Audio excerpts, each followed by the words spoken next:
March 1957. Harlem. The streets held their breath under a cold spring rain.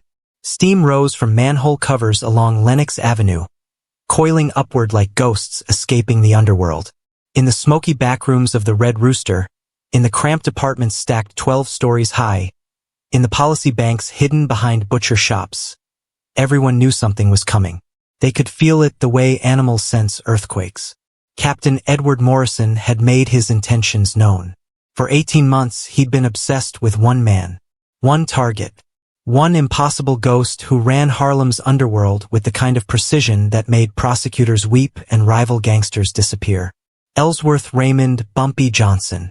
Morrison wasn't just a cop with a grudge. He was a decorated officer with the 32nd Precinct, a man who'd built his reputation on high-profile arrests. Newspaper photographers knew his name. Judges respected his testimony. District attorneys trusted his word. But Bumpy Johnson made him look like a fool. Every raid came up empty. Every informant recanted. Every case dissolved like sugar in rain. Morrison had kicked down doors to find nothing but elderly women cooking dinner. He'd obtained warrants based on reliable intelligence, only to discover the intelligence was 3 hours old and Bumpy had already moved everything. The captain's face grew redder with each failure. His blood pressure medication increased. His marriage deteriorated. At night, lying awake beside a wife who'd stopped asking questions, Morrison would stare at the ceiling and see Bumpy's face. That calm, intelligent expression, those eyes that seemed to calculate odds faster than Morrison could draw his weapon. Bumpy wasn't some street thug. He was educated, strategic, connected. He'd studied mathematics in prison, learned probability, understood systems. He ran Harlem's numbers racket like a Fortune 500 company, complete with accountants, enforcers, and a distribution network that would have impressed General Motors. More importantly, Bumpy had something Morrison could never touch: loyalty. The people of Harlem didn't see Bumpy as a criminal. They saw him as a protector. He kept the truly violent predators out. He settled disputes. He loaned money when banks wouldn't. During the Depression, Bumpy's organization fed families. When the Italians tried to muscle in, Bumpy pushed back, not just for territory, but because he believed Harlem belonged to black people, should be run by black people, should profit black people. Try explaining that to a jury. Morrison understood none of this. To him, Bumpy was simply a criminal who needed to be in prison. The captain saw the world in black and white, law and disorder, right and wrong. He didn't see the gray spaces where Bumpy operated, those complex zones where street justice filled gaps the legal system couldn't reach. By early 1957, Morrison's obsession had metastasized into something dangerous.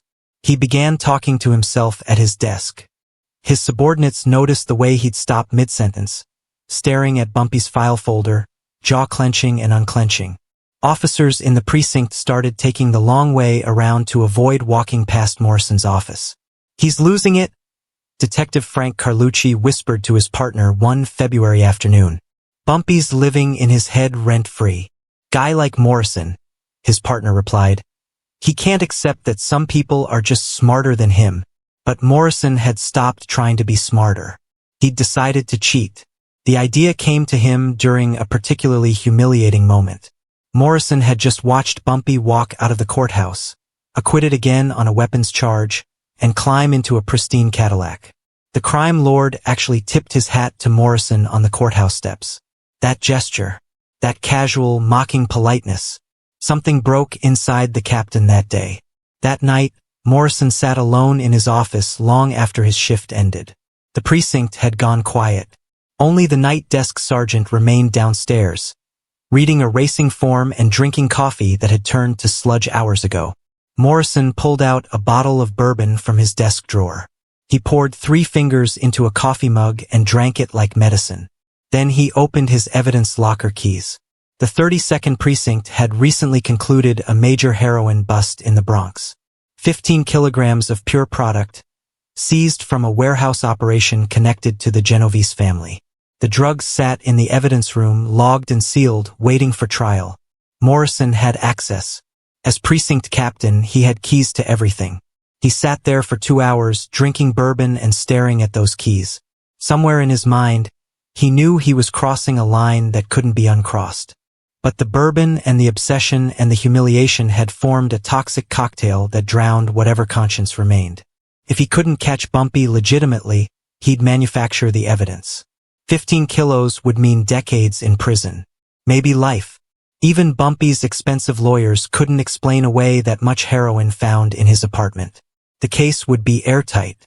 Morrison would personally oversee every detail. Chain of custody would be perfect on paper. The plan crystallized with the clarity of desperation. Morrison began selecting his team. Not the honest cops. Not the ones who asked questions.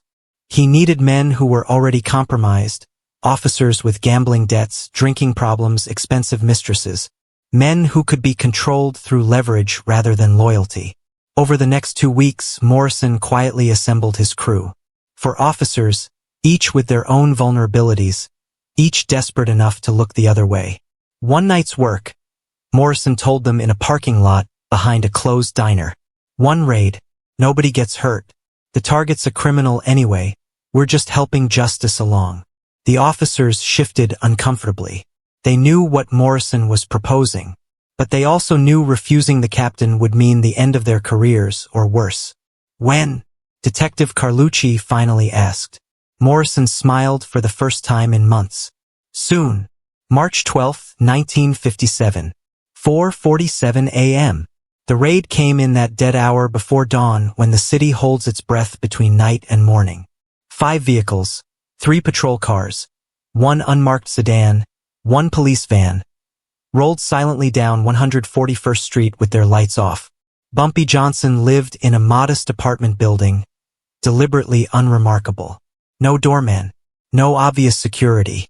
To the casual observer, it looked like any other Harlem residence where working families lived and raised children. But Morrison knew better. Somewhere in that building, lookouts were already making phone calls.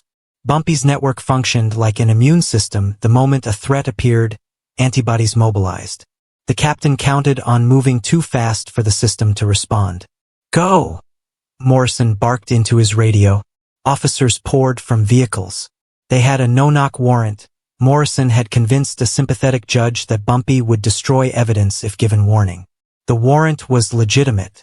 Everything else was theater. The building's front door exploded inward under a battering ram.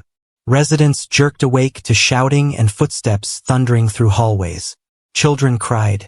Dogs barked. The carefully orchestrated raid sounded like a war. Bumpy's apartment was on the 3rd floor, corner unit. Morrison led the charge personally, his service revolver drawn, his heart hammering with adrenaline and anticipation. When they kicked in Bumpy's door, they found him sitting calmly at his kitchen table, drinking coffee and reading the morning paper that had just been delivered. He was fully dressed, suit pressed, tie knotted, like he'd been expecting them. Captain Morrison, Bumpy said without looking up from his newspaper. You're up early. Morrison's face flushed. Even now, even with a gun pointed at him, Bumpy radiated that infuriating composure. Hands where I can see them, Morrison snarled. Bumpy slowly raised his hands, still holding his coffee cup. I'm unarmed. You're welcome to search. They did. Aggressively. Officers tore through the apartment like hurricanes. They dumped drawers, slashed cushions, pulled up floorboards. In the bedroom, they found an expensive wardrobe and well-read books. In the bathroom, monogrammed towels. In the living room, jazz records and a photograph of Bumpy shaking hands with Adam Clayton Powell Jr. What they didn't find was drugs, weapons, evidence of any criminal enterprise, because Morrison had brought his own. While his team conducted the theatrical search, Morrison slipped into Bumpy's study, a small room lined with bookshelves. He'd assigned Officer Carlucci to follow him, carrying a large evidence bag. Watch the door, Morrison whispered. Carlucci's hands were shaking. Captain, I don't know if... Watch the fucking door. Morrison moved to a heavy oak safe in the corner. According to building plans, this safe had been installed 2 years ago. Bumpy allegedly kept cash and documents inside. The captain pulled out a set of locksmith tools. His hands, steadier than Carlucci's, worked the combination lock with surprising skill. something he'd learned during his early years in narcotics. The safe clicked open. Inside, Morrison found exactly what he expected. Neat stacks of cash, property deeds, insurance papers. Nothing illegal. Nothing that couldn't be explained away as legitimate business holdings. He removed everything carefully, laying items on the desk. Then he took the large brick-shaped packages from Carlucci's evidence bag, 15 kilograms of heroin, originally seized from the Bronx operation, now wrapped in fresh plastic with no serial markings. Morrison placed them in the safe, arranged them carefully, closed the door but didn't lock it. "It's done," he said. "Call it in." Carlucci looked like he might vomit. In the living room, Morrison's voice boomed with theatrical authority. "We've got something. Study. Everybody out. This is a restricted evidence scene now." Officers cleared out. Bumpy remained seated at his kitchen table, handcuffed now, watching everything with those calculating eyes. Morrison returned to the study with witnesses, 2 officers he trusted to follow orders without asking questions. He made a show of discovering the safe. "It's open," he announced loudly. "Carlucci, get photos. Document everything before we touch it." Carlucci fumbled with a camera, taking photographs that would supposedly show the safe's condition before evidence collection. Photos that would lie about what they claimed to depict. Morrison opened the safe door fully. Gasps from the witnessing officers, genuine surprise, since they hadn't known about the planted drugs. "Jesus Christ," one officer whispered. "That's got to be 15 kilos, Morrison said. "Maybe more. Biggest bust in the precinct's history." He turned to look at Bumpy through the study door. The crime lord sat motionless, expression unreadable. But Morrison saw something flicker behind those eyes. Not fear. Something else. Something that should have warned the captain, if he'd been paying attention. Recognition. Bumpy knew exactly what had just happened. And Morrison, drunk on his impending triumph, missed the significance of that calm, knowing look. By noon, the story had exploded across New York City. The Daily News ran a front-page headline, "Harlem Drug King Finally Caught. Massive Heroin Stash Found in Johnson Apartment." The New York Post featured a photograph of Bumpy being led from his building in handcuffs, Morrison prominently positioned in the frame, hand on Bumpy's shoulder like a big game hunter with his prize. The Amsterdam News, Harlem's black newspaper, ran a more skeptical piece. Bumpy Johnson arrested, community questions timing and evidence. Morrison spent the day giving interviews. He appeared on the steps of the 32nd Precinct, tie straight, badge gleaming, describing the careful police work that had finally brought down Harlem's most elusive criminal. "This investigation took months," Morrison told reporters. "We executed our warrant lawfully and discovered what Mr. Johnson had been hiding. The evidence speaks for itself." Cameras flashed. Reporters scribbled.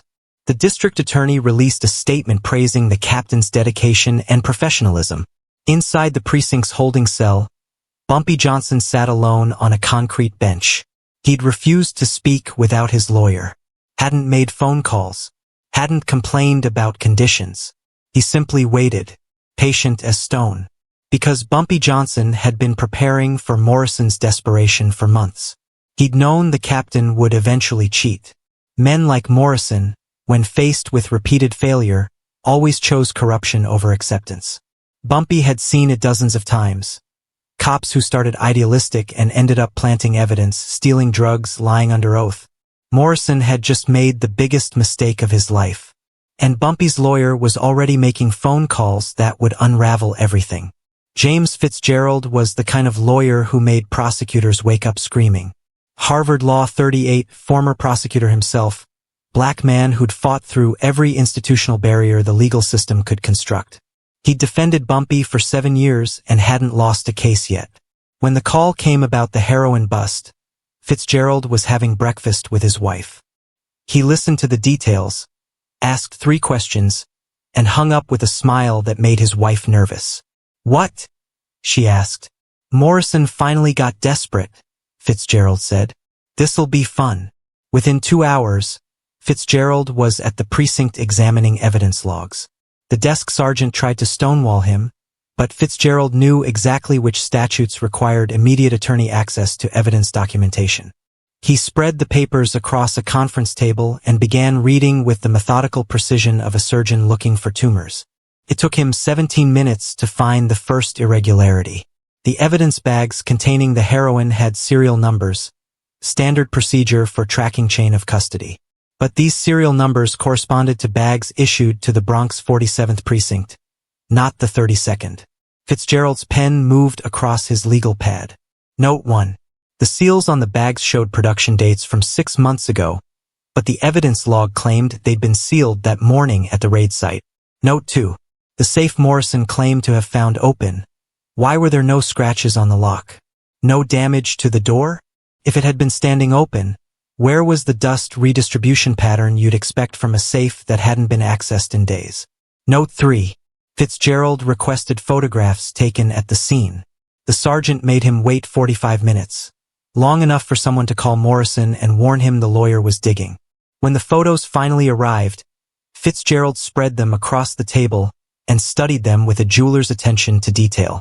There, in one photograph, taken from the doorway of the study, you could see a corner of the safe before Morrison's team officially discovered the drugs.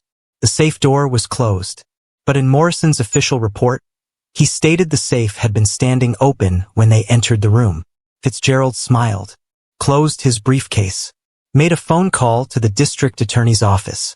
"We need to talk," he said, "about Captain Morrison's investigation techniques."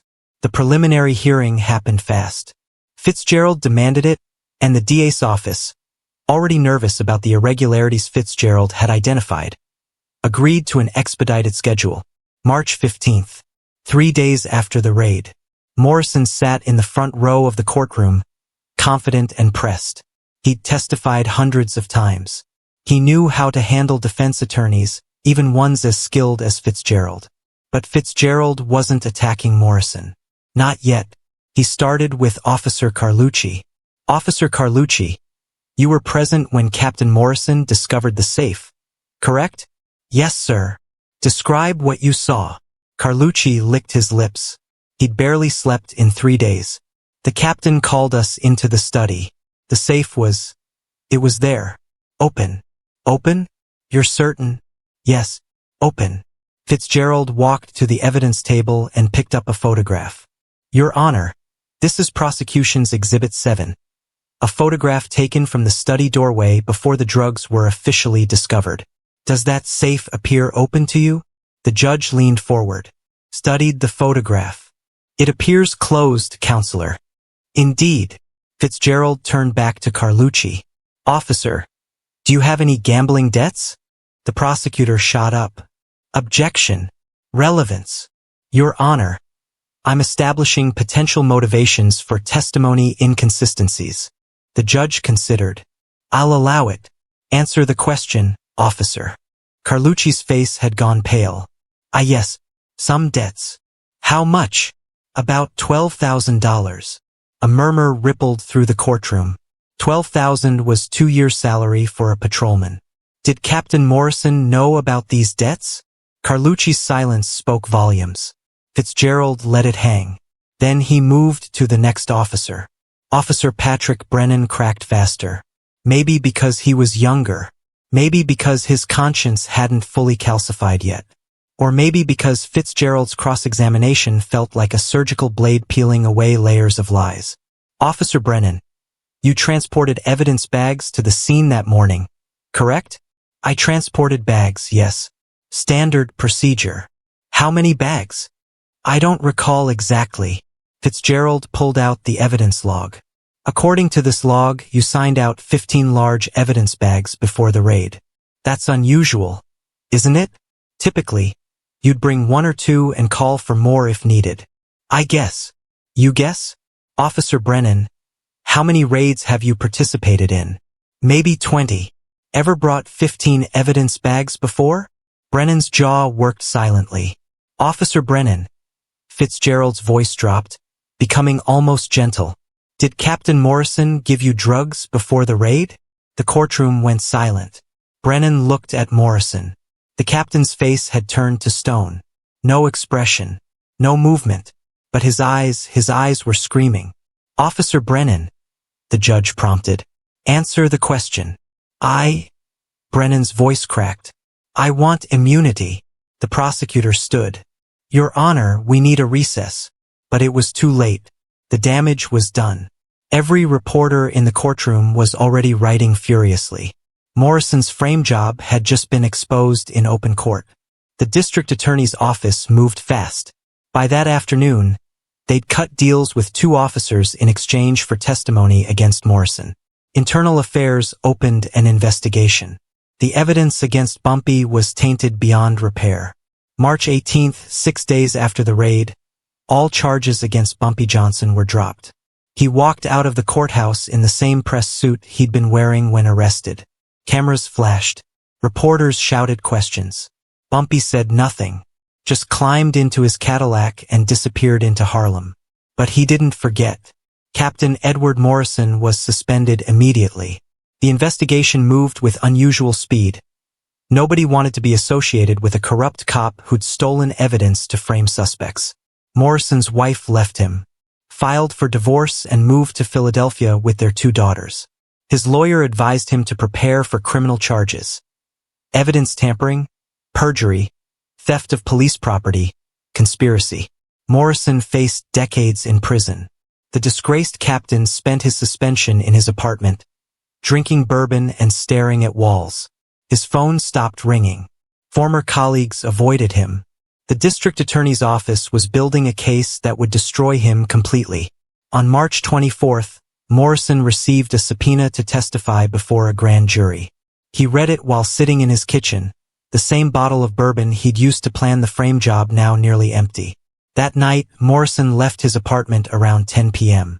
Surveillance officers assigned to watch him, making sure he didn't flee or destroy evidence, noted his departure but didn't follow. He was only going 3 blocks to a late-night deli. Except he didn't go to the deli. March 27th, 9 days after Bumpy Johnson walked free, a sanitation worker spotted something in the Hudson River near the 79th Street boat basin. Morrison's body, bloated from 3 days in the water. No wallet, no badge, no service weapon. The medical examiner ruled it accidental drowning. No signs of struggle. Blood alcohol level suggested heavy intoxication. Official story: Morrison, depressed and drunk, wandered to the river and fell in. Tragic accident. But everyone knew the truth.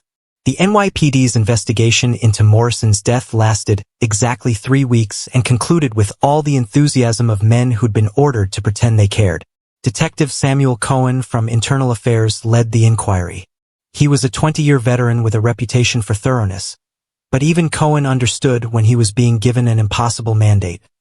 Look busy, find nothing, close the case. The first problem was the body itself. Morrison had been in the water for roughly 72 hours before discovery. The Hudson River in March is brutally cold, 42 degrees, which preserved the body somewhat but also complicated time of death estimates.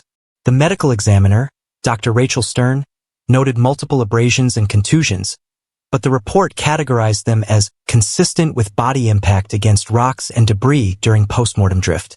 Cohen didn't believe that for a second. He'd seen drowning victims before. The Hudson was a working river. Tugboats, freight traffic, commercial vessels moving constantly. Bodies in the Hudson got battered by propellers, scraped against pier pilings, damaged by boat traffic. Morrison's injuries could have come from any of those sources. Or they could have come from someone making sure he stayed underwater. Find anything suspicious? Cohen's partner, Detective Luis Martinez, asked as they stood in the morgue examining Morrison's personal effects. Define suspicious, Cohen replied. His wallet's missing. Badge gone. Service weapon disappeared. Either he was robbed before going in the water, or someone cleaned him after. Robbery victims usually still have their pants, Martinez observed. It was true. Morrison's clothing remained intact. Suit jacket, shirt, trousers, shoes, even his tie, though it had loosened post-mortem. Only his valuables had vanished. Cohen picked up the evidence bag containing Morrison's wedding ring. They left this. Gold band, maybe $200 melt value. but took his wallet. Someone's sending a message, Martinez said. Cop stuff disappears. Personal stuff stays. Says he died as a man, not a police officer. Poetic, Cohen muttered. They interviewed Morrison's neighbors. The superintendent remembered Morrison leaving around 10 p.m. on March 24th, wearing a heavy overcoat and looking drunk. He'd walked south on Broadway, hands in pockets, weaving slightly. 2 different witnesses placed Morrison near Riverside Park around 10:30. One woman walking her dog remembered him sitting on a bench, staring at the river. A homeless man recognized him from his newspaper photos, the cop who got caught, and watched him walk toward the water's edge around 11. Then nothing. No witnesses after 11 p.m. No security cameras in that area. No evidence of what happened next. Did Morrison walk into the water himself, weighted down by guilt and bourbon? Possible. The man had lost everything: career, family, reputation. He faced prison time. Suicide would have been a rational escape. Or did someone help him into the Hudson? Cohen requested Morrison's phone records.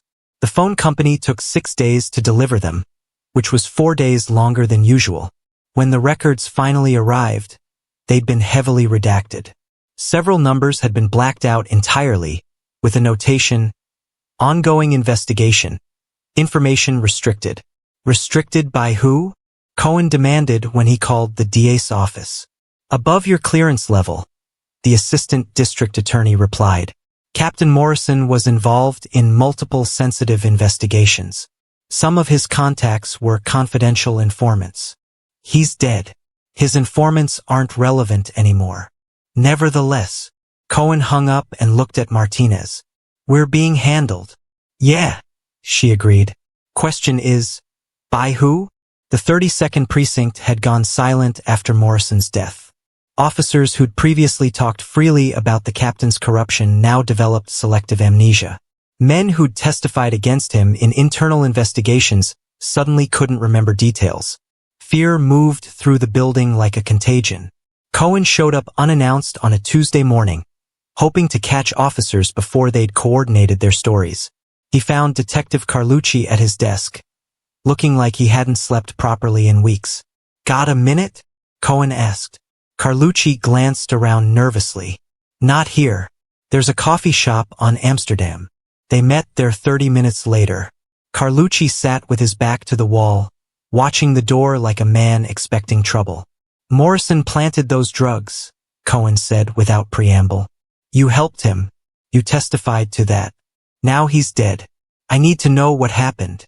"I told you everything in my deposition," Carlucci said. "That was about the frame job. I'm asking about the murder. The me ruled it accidental drowning. We both know that's bullshit." Carlucci stirred his coffee, hands shaking slightly.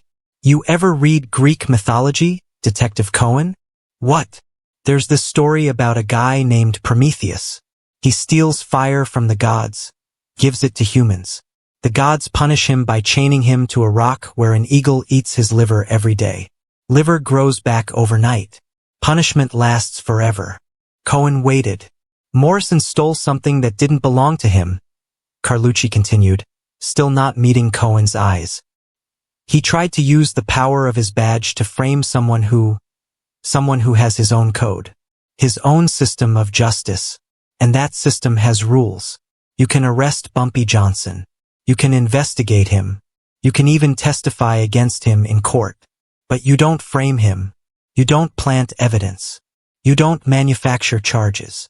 You're saying Bumpy killed Morrison. I'm saying Morrison drowned in the Hudson. Accidental. Tragic. Case closed." "Carlucci." "Detective Cohen." Carlucci finally looked up, and his eyes were haunted. "You seem like a decent guy. Probably got a family. Kids, maybe. Mortgage. You like solving crimes. Feeling like you're making a difference. So let me give you advice from someone who learned the hard way. Harlem has its own rules. Always has. Police control some things, but not everything. Not everyone. And when you cross certain lines, when you violate certain codes, the system corrects itself. The system murders cops. The system removes threats. Morrison was drunk, depressed, facing prison. He wandered to the river and fell in. That's the story. That's the truth the city needs. You writing a different story won't change anything. Won't bring Morrison back. Won't result in arrests. It'll just make you another problem the system has to correct. Cohen felt something cold settle in his stomach. Are you threatening me? I'm giving you the same advice I wish someone had given Morrison. Know when to walk away. Some cases don't have satisfying conclusions. Some deaths don't have clear suspects. Sometimes the answer is we'll never know. And that's okay. That's survival. Carlucci stood, dropped $5 on the table for his untouched coffee, and walked out. Cohen sat there for another 20 minutes, knowing his investigation had just hit a wall built from fear and self-preservation. What actually happened to Captain Edward Morrison? The truth existed in that space between official narrative and street legend. Cohen would never find evidence. No witnesses would come forward. No weapons would be recovered. But in Harlem, people knew. Morrison had left his apartment drunk and angry on March 24th. He'd walked to Riverside Park, maybe thinking about his testimony, maybe planning to run, maybe just looking for a place to drink alone. He never made it home. In the weeks following Morrison's death, something shifted in the relationship between law enforcement and Harlem's criminal underworld. It wasn't open warfare. Nothing that dramatic or obvious. Instead, a new understanding emerged, unspoken but universally recognized. At the 32nd Precinct, younger officers heard the story during training rotations. Not in official briefings or documented procedures, but in whispered conversations during midnight shifts. Senior officers would pull rookies aside and explain the rules. You want to arrest Bumpy Johnson? Fine. Build a clean case. Get legitimate evidence. Testify honestly. He'll respect that. His lawyers will fight you, but that's the game. Everyone plays fair. Everyone lives to see tomorrow. But you plant evidence? You lie under oath? You try to frame him? The senior officer would pause here, letting the silence emphasize what came next. Then you're on your own. Department won't protect you. Union won't defend you. And you better pray you see trials end. Because Morrison didn't.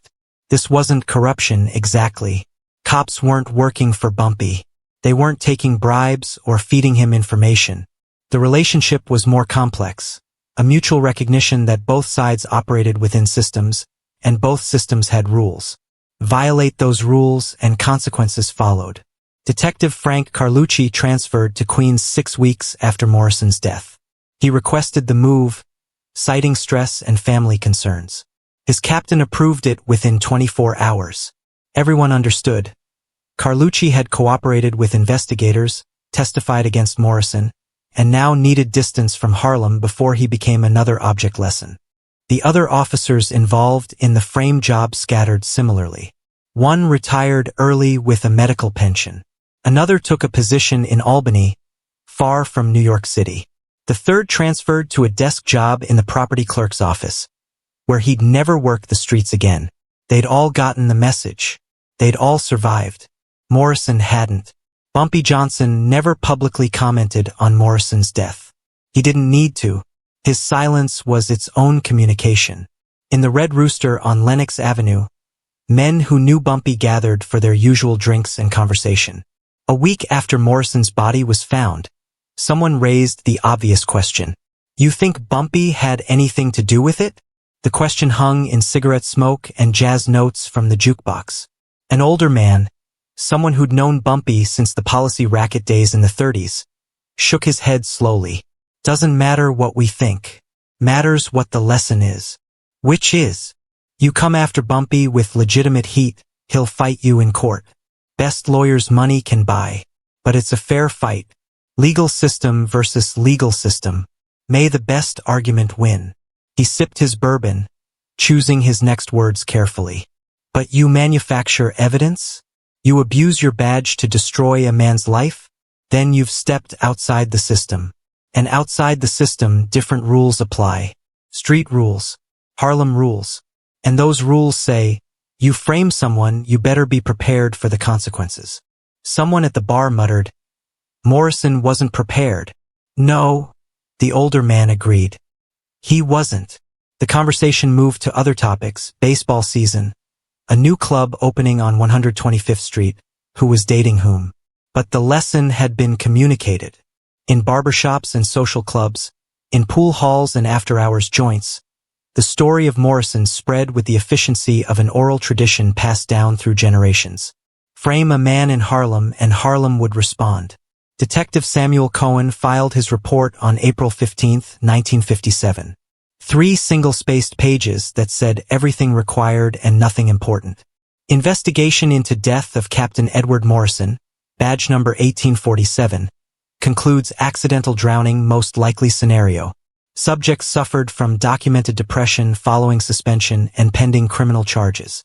Toxicology confirms blood alcohol concentration of 0.18%. Witness statements place subject near Hudson River in intoxicated state hours before estimated time of death. No evidence of foul play. Missing personal effects likely removed postmortem by opportunistic theft or loss to river current. Case classified as accidental death. No further investigation recommended. Cohen's lieutenant read it, nodded approval, and filed it away. The case was closed. The department could move on. Morrison became another cautionary tale in the long history of cops who'd lost their way. But Cohen kept his own notes. Private files that would never be official record. In them he'd written, Morrison was murdered, almost certainly by persons connected to Ellsworth Johnson. Establishing proof is impossible. Witnesses terrified. Physical evidence non-existent. Department uninterested in pursuing truth. The killing served dual purpose. Punishment for Morrison's corruption. Warning to other officers considering similar actions. Effective deterrent. Harlem's power structure demonstrating it can reach anyone, anytime, regardless of badge or position. We talk about rule of law, but Harlem operates under different jurisprudence. One where codes are enforced through consequences rather than courts. Morrison violated that code. He paid with his life. Justice?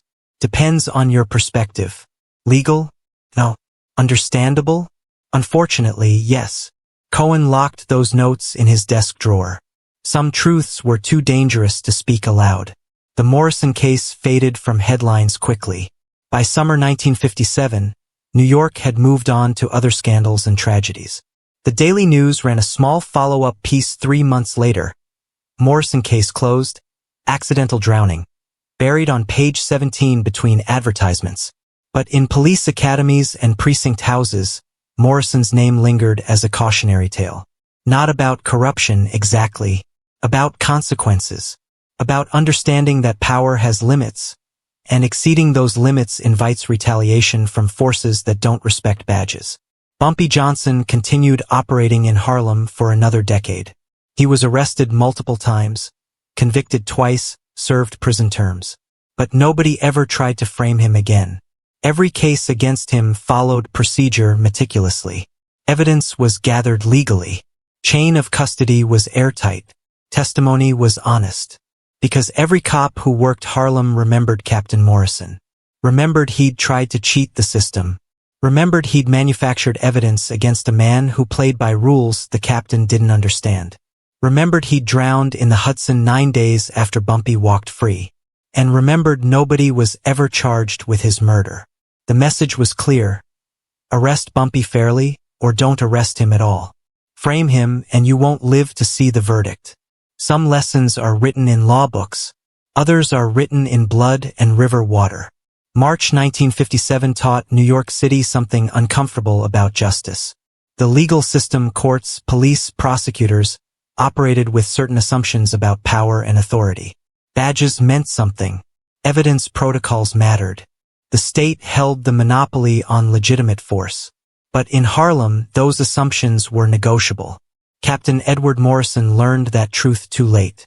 He'd believed his badge made him untouchable. Believed he could manufacture evidence without consequence. Believed the system would protect him as long as he was catching criminals, regardless of methods. He was wrong on all counts. Morrison's body in the Hudson River became a period at the end of a sentence written over decades. Harlem would tolerate law enforcement, would even cooperate with legitimate investigations, but would never accept abuse of power cloaked in authority. The captain had crossed a line. Not the legal line, he'd obliterated that when he planted 15 kilos of heroin. He'd crossed a more fundamental boundary, the one between institutional power and street justice. And street justice, when provoked, responded with finality. Today, Morrison is a footnote in New York's vast criminal history. His death rates a paragraph in books about police corruption. The case file, stored in some forgotten archive, gathers dust alongside thousands of other unsolved mysteries. But in Harlem's collective memory, Morrison's story survives. Passed down through generations. Told in barbershops and on corner stoops. A reminder that power without wisdom is dangerous, that corruption invites retribution, and that some codes, even those operating outside the law, demand respect. Frame a man and you might destroy his freedom. But frame the wrong man and you'll destroy yourself. Captain Edward Morrison learned that lesson in the cold waters of the Hudson River. 9 days after Bumpy Johnson walked free,